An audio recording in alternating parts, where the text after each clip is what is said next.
2022. I'm Emil Thompson, Chair of the DC Public Service Commission. Joining me virtually is Commissioner Richard A. Beverly. On May 17, 2017, the Mayor of the District of Columbia signed into law the Electric Company Infrastructure Improvement Financing Amendment Act, which amends the Electric Company Infrastructure Improvement Financing Act of 2014, commonly referred to as the Undergrounding Act. It authorizes the collection and use by the District of Columbia and Pepco of certain charges to finance the undergrounding of certain electric power lines and ancillary facilities. The Undergrounding Act governs Pepco's and the district's Department of Transportation, DDOT, public-private partnership to bury overhead primary power lines to improve electric service reliability and reduce the impact of storm-related outages in the District of Columbia. This project is commonly known as DC Power Line Underground Initiative, DC Plug. The virtual community hearing is to solicit the public's input on the Pepco DDOT joint application for commission approval of the third biennial underground infrastructure improvement projects plan and financing order that was filed on September 30th, 2021, in accordance with the Undergrounding Act. The Undergrounding Act requires Pepco and DDOT to jointly file every 2 years an application for the Commission's approval of a biennial underground infrastructure improvement projects plan, biennial undergrounding plan, consisting of DDOT's Underground Electric Company Infrastructure Improvement Activity and Pepco's planned infrastructure activity to be undertaken in a 2-year period. The Act also authorizes an annually adjusted surcharge to recover costs associated with the underground project charge approved by the Commission. The law also authorizes funding of $500 million for the entire DC Plug project, although the projects and funding can be expanded upon recommendation of the Mayor to the DC Council. In the first biennial plan, DC Plug application filed in 2017, formal case number 1145, the Commission approved DDOT's and Pepco's application to underground 6 feeders. In the second biennial plan, DC Plug application filed in 2019, the Commission approved the undergrounding of 10 additional feeders. In the current joint application filed on September 30th, 2021, DDOT and Pepco request the Commission to first approve the third biennial plan, which identifies 4 electric distribution feeders located in wards 3, 5, 7, and 8, all are parts of which are currently overhead that DDOT and Pepco propose to place underground. 2, approve a charge called the Underground Project Charge, also called the UPC, to recover costs incurred by Pepco to underground the selected feeders and other authorized costs and charges. And third and finally, to issue a financing order authorizing Pepco to assess a charge called the Underground Rider to recover charges imposed on Pepco by the District of Columbia. Both the Underground Project Charge and the Underground Rider will be paid by Pepco's District of Columbia customers who take electric distribution service, except for the low-income customers served under Pepco's Residential Aid Discount Rider. The proposed Underground Project charges incurred by Pepco represent a total increase of approximately 2 cents per month from the current UPC for a typical residential standard offer service customer who uses 692 kilowatt hours per month. Over the 2-year period in which these charges will be in effect, underground project charges are designed to collect $4,475,445 in total revenues. In the years 2022 and 2023, Pepco expects to add approximately $29.4 million in electric plant and service. The proposed Underground Rider charges incurred by DDOT that are imposed on Pepco represents a total increase of approximately 3 cents per month from the current rider for a typical residential standard offer service customer who uses 692 kilowatt hours per month. Over the 2-year period in which these charges will be in effect, the underground rider is designed to collect $67.5 million or $33.75 million per year. The work to be performed by DDOT includes civil engineering for the construction installation of certain underground conduits, duct banks, electrical vaults, manholes and similar facilities, and repaving and other road work. The commission posted a public notice regarding this new DDOT Pepco application on its website on October 5th, 2021, and published a notice on October 15th, 2021 in the DC Register to allow interested parties and persons to intervene in formal case number 1168. Number 1168 is a formal case established to adjudicate Pepco and DDOT's application. The notice also stated that any persons desiring to comment on the joint application may file written comments with the commission within 60 days from the date the notice was published or on or before December 14th, 2021. No petitions of intervention or comments were filed. The commission will, therefore, adjudicate this matter based on the pleadings filed and will not conduct evidentiary hearings. In accordance with the Underground Act, the commission has 60 days from the final date comments are due to issue a decision on the application, which would be January 28, 2022. I would also like to mention at this time that no one has pre-registered to testify at this community hearing. However, if anyone viewing this community hearing wants to comment or testify, and we certainly encourage you to do so, the instructions for doing so are listed on the commission's website, including the link to join via computer and the phone number and access code if you want to join by phone. Again, if you would like to sign up, just go to our website, dcpsc.org, click on the FC1168 DC plug virtual community hearing link, and there is a link there to join as a testifying witness. Alternatively, to join by phone, dial 1-650-479-3208. The access code is 2312-705-2679. I'll repeat that one more time just to be sure. The phone number is 1-650-479-3208, and the access code is 2312-705-2679. We will now allow Pepco and DDOT to give a brief statement and presentation of the DC plug projects covered by this third biennial plan, to be followed by a statement from the Office of the People's Counsel. And then we will call the community witnesses. Thank you.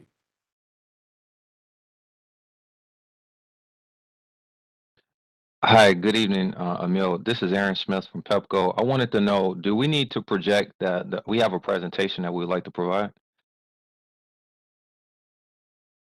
Okay, awesome. Here it is. Perfect. Okay. Great. Good evening, Public Service Commissioners and the PSC staff members, as well as the OPC participants from Pepco, the Office of Procurement and Contracting, as well as DDOT, and any residents that may be in the in this meeting.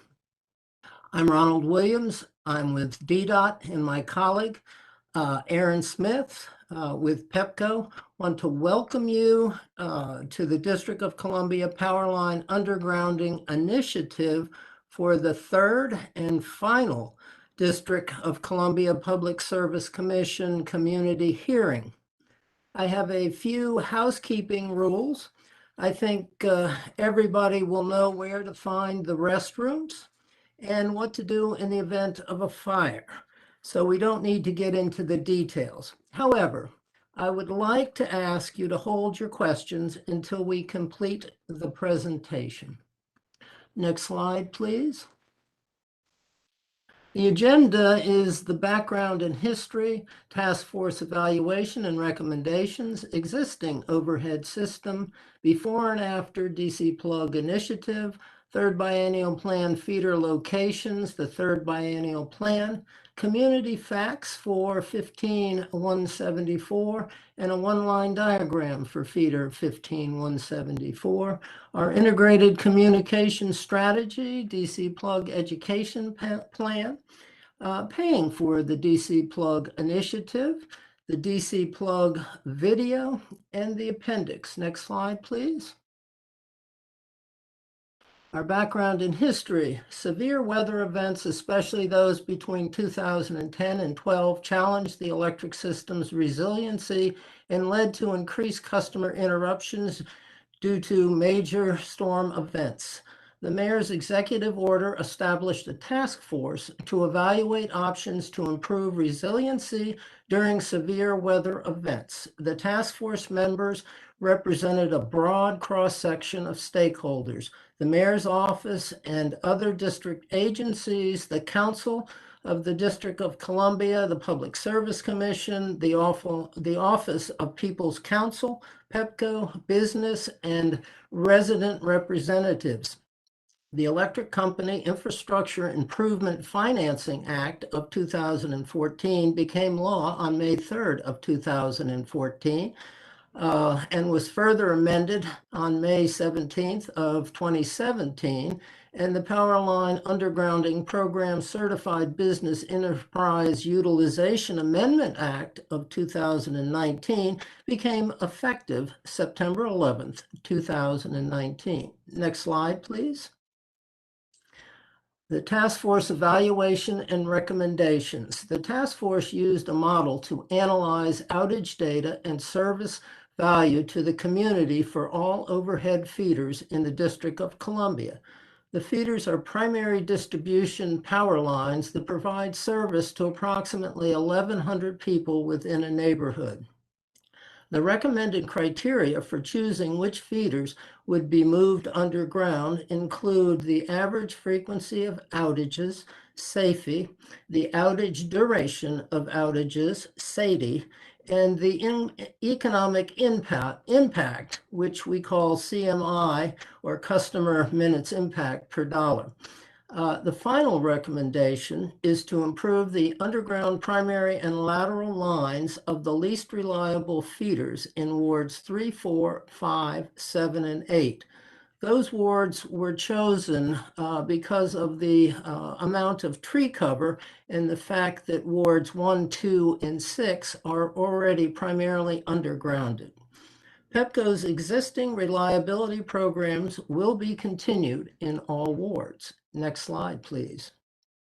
This shows the existing system and what happens if a tree in the upper center of the diagram hits a primary main line.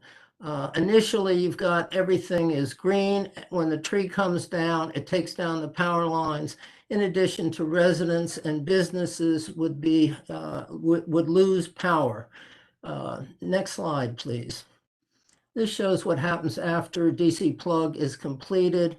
We have, again, the same tree coming down and essentially has no impact on the residents or the businesses. However, if a tree happens to fall on the line, it's there in the lower, the last line, lateral line, and the residents, it would have an effect on only a few residents.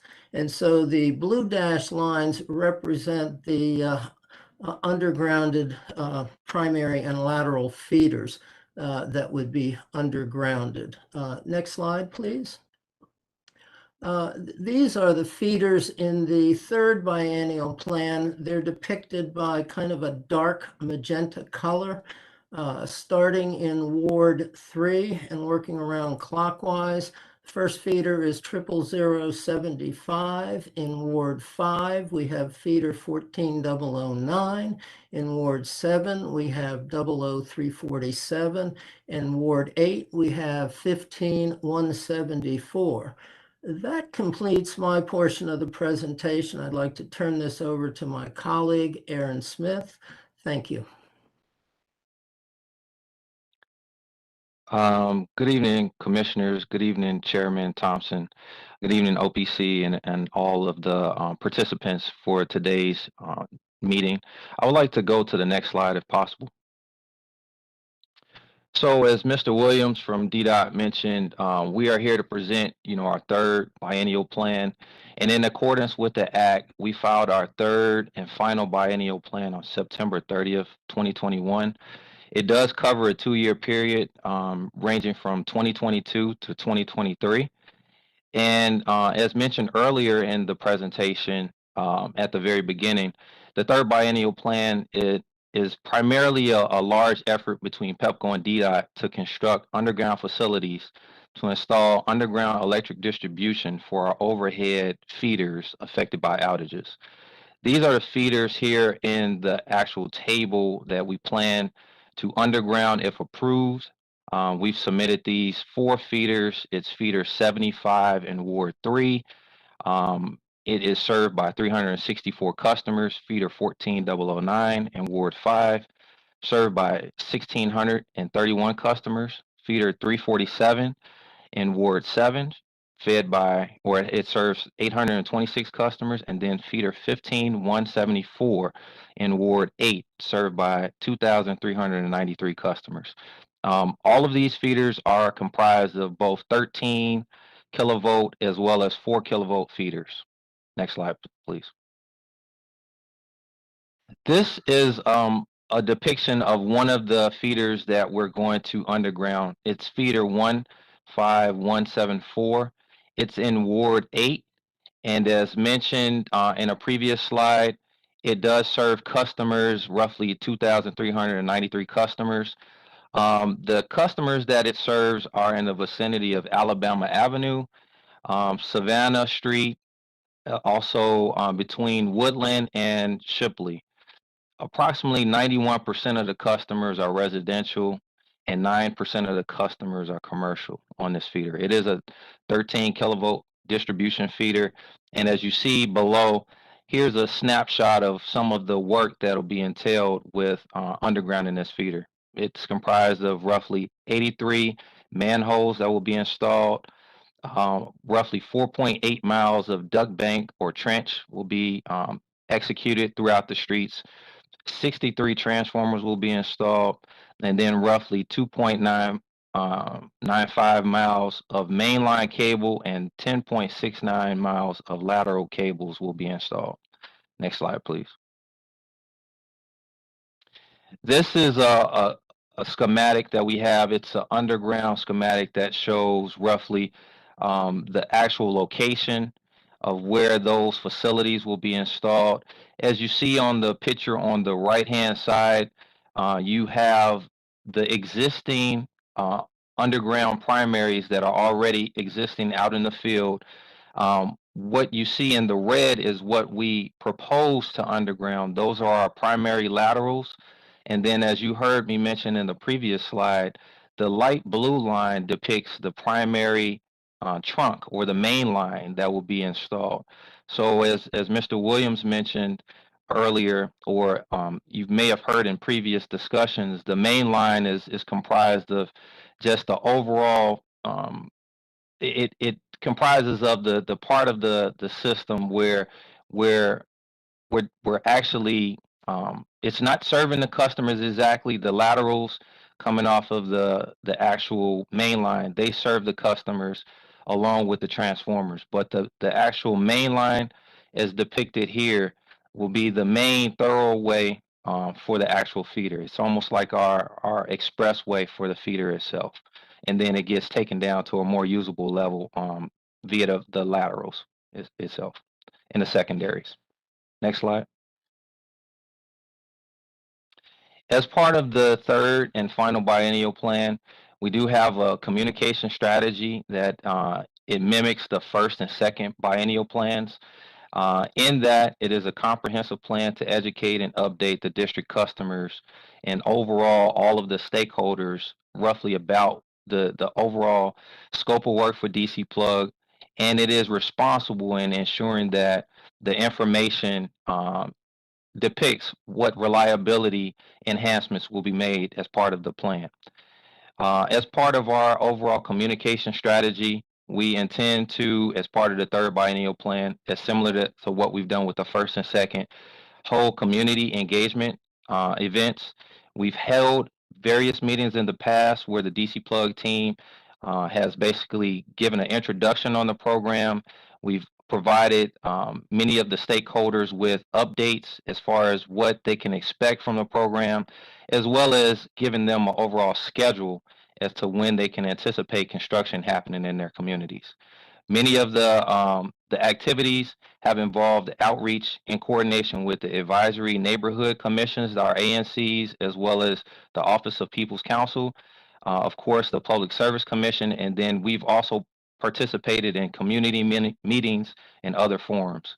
Similar to what we've done in the past, we continue to look forward to having this move forward in the third biennial plan as well. Next slide. In terms of paying for the DC Plug initiative, as you heard Commissioner Thompson mention earlier, it is a $500 million effort, and it's split between DDOT and the district. $250 million will be funded by Pepco and recovered from customers through the underground project charge. $187.5 million will be funded by the district through the charge imposed on Pepco and then recovered through the underground rider. And then up to $62.5 million can be funded through DDOT's normal capital improvement funding. What we anticipate as part of this program are roughly $1, 96 cents in total as being an impact on customers' bills. This does not include the residential aid discount customers. These are all of the customers within the district, excluding the residential aid discount customers. And they should anticipate 96 cent, a $96, a 96 cent increase on their bills in the first year, and 99 cent increase on their bills in the second year. Here's a quick snapshot of how that gets broken down between the underground project charge and the underground rider. Next slide, please.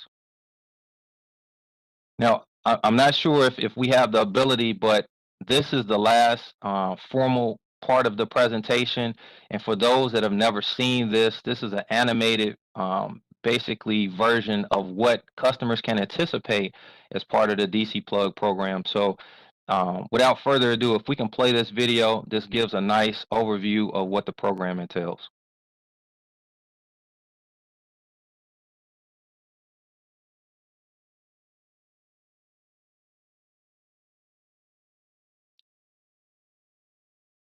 Okay, so if we're missing a little bit of audio, I can give a quick narration. Previously in the past, you know, a tree has hit one of our lines, and many of customers have experienced outages. Basically, if it hit our main line, various customers, hundreds of customers have experienced outages. As part of the DC Plug initiative, what we plan to do is underground our primary main line and primary laterals. Here's a depiction of some of the construction activities that will take place in the communities where you have traffic control, marking of the streets, and then you have actually the marking of the streets and the actual depiction of where the facilities will be placed. In all, what will end up happening is the actual streets will be repaved, as well as the areas, the tree box areas will have grass as well as sod replaced, and as much of the vegetation will remain. We will try to not disturb as much vegetation as possible, but at the end of the day, most of the work will happen between the curbs from the left and the right hand side. As you see here, you do have one of our trucks that is installing a manhole that'll be part of the overall effort.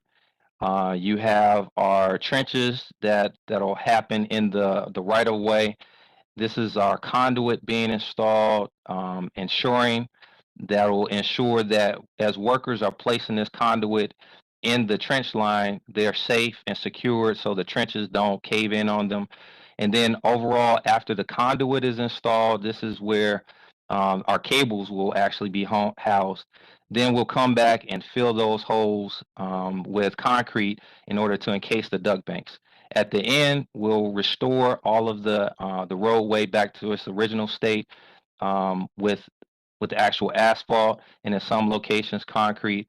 And as you see here, this is a underground transformer that'll be installed as well as part of the program that'll feed all of the various customers associated with the program. At the end, we plan to restore the community back to its original state. But as part of the program, you will see that many of the overhead lines that you've previously seen will be enhanced. The overhead main line as well as the laterals will be removed, and the remaining lines on those poles will be communication lines as well as any secondaries. So unfortunately, the audio didn't play, but that is an overview of what the video entails. So thank you all. If there are any questions, or I believe that we'll go on to the next portion of this presentation, and we do appreciate the opportunity to present this evening. Thank you. Thank you, Aaron and Ronald from Pepco. At this time, we will now hear from the People's Counsel, Ms. Sandra Madavu-Fry. Thank you.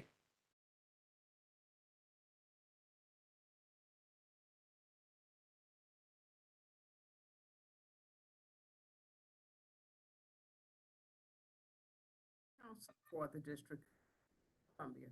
Am I on mute? You're on mute, Ms. Fry. Okay.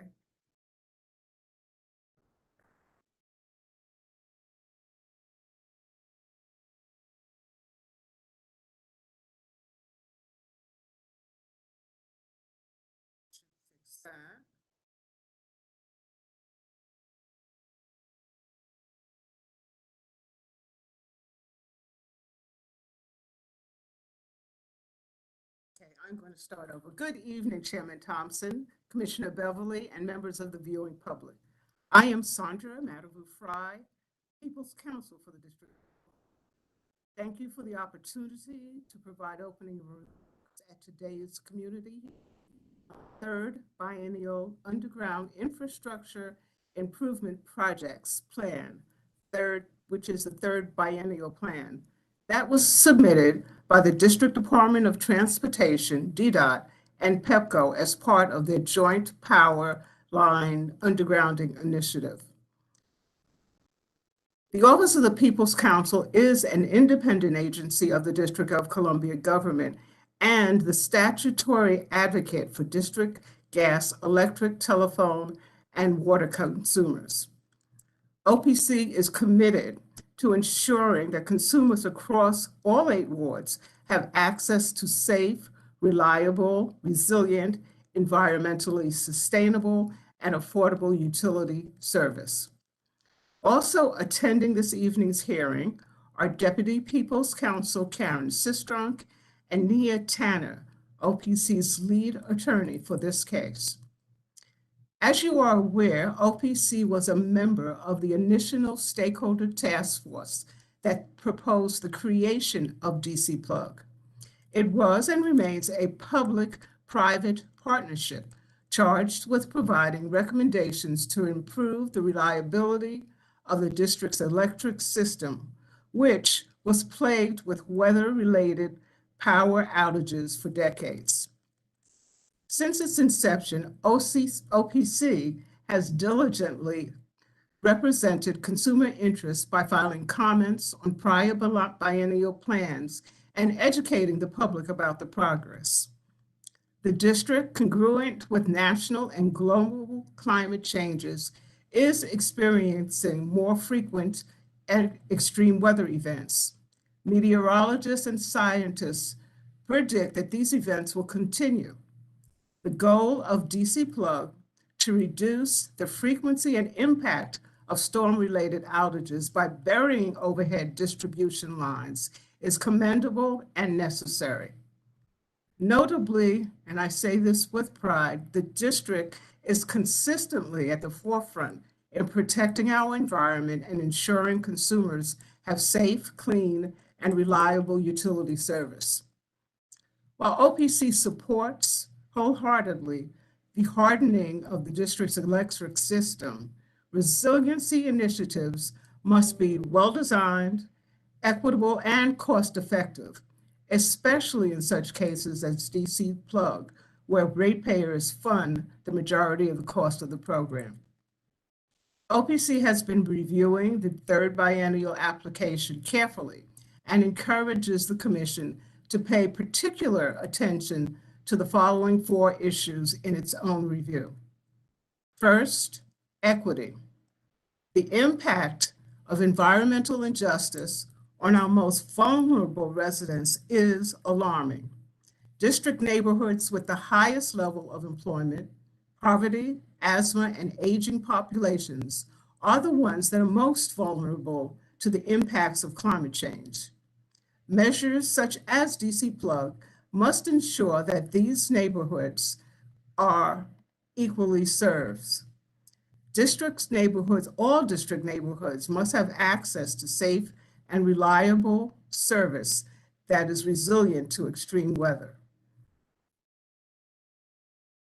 In addition to equity, affordability is important.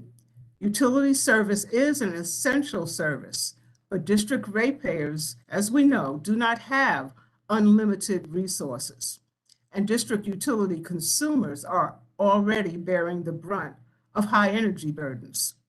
With the pandemic dampening economic conditions, now and more than ever, consumers need to be able to access affordable utility service. DC Plug funds must be spent carefully and prudently to improve grid resiliency at the least cost to consumers. It is essential that DC Plug's goals be met with supporting energy affordability. In addition, they must be well planned. The cornerstone to cost prudency is a well-planned program. The Commission should closely examine the selection of overhead electric distribution feeders to ensure that data used to support the selection of feeders and energy engineering solutions is sound, current, and comprehensive. Finally, it must be well communicated.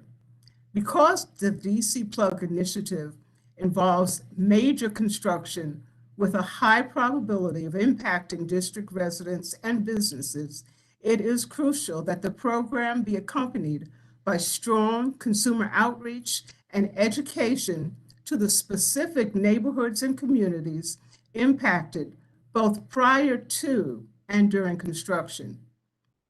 During the first biennial plan application, OPC identified serious deficiencies in the education plan. These were eventually corrected after collaboration with OPC, Pepco, and DDOT, consistent with Commission Order 17697 and as clarified by Order number 177. OPC continues to encourage Pepco and DDOT to conduct robust outreach and to continue to collaborate with OPC in doing so. I would add that it is important to do this on the front end to avoid some of the consumer confusion when construction begins. Finally, in closing, I would like to thank the Commission for convening this important community hearing. And I look forward to hearing the community comments and concerns. I encourage public viewers to send their concerns and questions, even if they were unable to attend tonight's presentation. As you know, OPC supports consumer engagement and believes consumers should have a seat at the table when decisions are made. OPC can be reached at opc-dc.gov or 202-727-3071. Thank you. Thank you, Ms. Madhavu-Fry, for those comments. At this time, we'll go into the questions. Commissioner Beverly, do you have any questions for Pepco with respect to the third biennial event at this time? I do not. I have a long familiarity with it, and I think it was a great presentation by the company and by the Office of People's Counsel. Thank you. And Ms. Madhu-Fry, did you have any direct questions for Pepco at this time?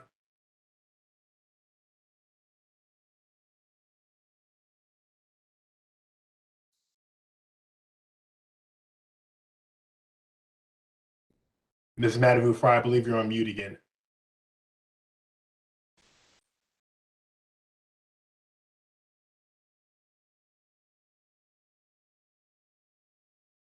You hear me now? Yes. Can't hear me. Oh, okay. I'll get it together one day. I don't have any formal questions. I will take the opportunity to review the slides. I assume they will be available.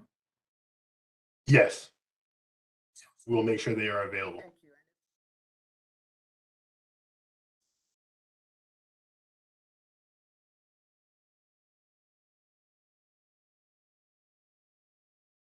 And I do not have any questions at this time either.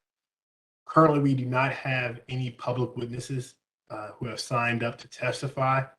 And so therefore, at this time, at 6:36 p.m., we will adjourn this hearing. Thank you for everybody's participation. Thank you.